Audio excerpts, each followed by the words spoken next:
रक्षाबंधन भाई बहन के प्रेम, विश्वास और सुरक्षा के बंधन का प्रतीक पर्व है। इस दिन बहन अपने भाई की कलाई पर राखी बांधकर उसकी लंबी उम्र और सुख समृद्धि की कामना करती है और भाई जीवन भर उसकी रक्षा करने का वचन देता है। यह पर्व अनेक पौराणिक और ऐतिहासिक कहानियों से जुड़ा हुआ है। नीचे एक भावनात्मक और प्रेरणादायक कहानी प्रस्तुत है। कहानी राखी का वचन। छोटे से गांव में एक विधवा मां अपने 2 बच्चों राधा और अर्जुन के साथ रहती थी। राधा बड़ी बहन थी और अर्जुन उससे 3 साल छोटा।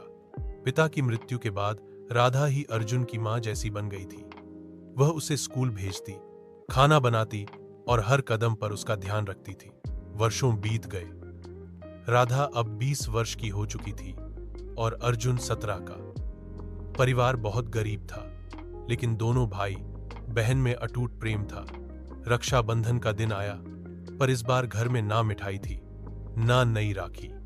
राधा ने पुराने रेशमी कपड़े के एक टुकड़े से राखी बनाई और अर्जुन की कलाई पर बांध दी। अर्जुन ने वचन दिया, दीदी, जब तक जिंदा रहूंगा तुम्हारी हर खुशी का ध्यान रखूंगा। राधा मुस्कुरा दी, लेकिन उसकी आंखों में चिंता थी। उसी दिन पड़ोस के गांव से एक रिश्तेदार आया और राधा के विवाह का प्रस्ताव लेकर आया। मां और रिश्तेदार ने मिलकर निर्णय कर लिया, लेकिन राधा चुप थी। अर्जुन को जब यह बात पता चली तो वह विरोध करने खड़ा हो गया।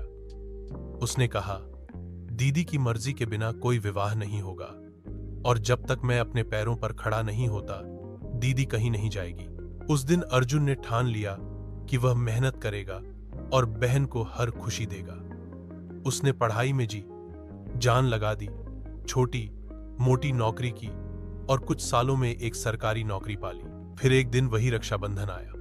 राधा ने अर्जुन की कलाई पर राखी बांधी और अर्जुन ने उसे सोने की चूड़ियां दी और कहा, अब मेरी दीदी कोई अभाव में नहीं रहेगी। राधा की आंखों से आंसू बह निकले, लेकिन इस बार वे आंसू दुहक के नहीं, बल्कि गर्व और खुशी के थे। उस राखी का वचन अर्जुन ने पूरी तरह निभाया। सीख: रक्षाबंधन केवल एक रस्म नहीं, बल्कि भाई बहन के रिश्ते की आत्मा है। यह कहानी हमें सिखाती है कि प्रेम, समर्पण और वचनबद्धता से रिश्तों की डोर और मजबूत होती है। अगर आप इस कहानी का वीडियो, कविता या नाटक रूपांतरण चाहते हैं तो मैं मदद कर सकता हूं।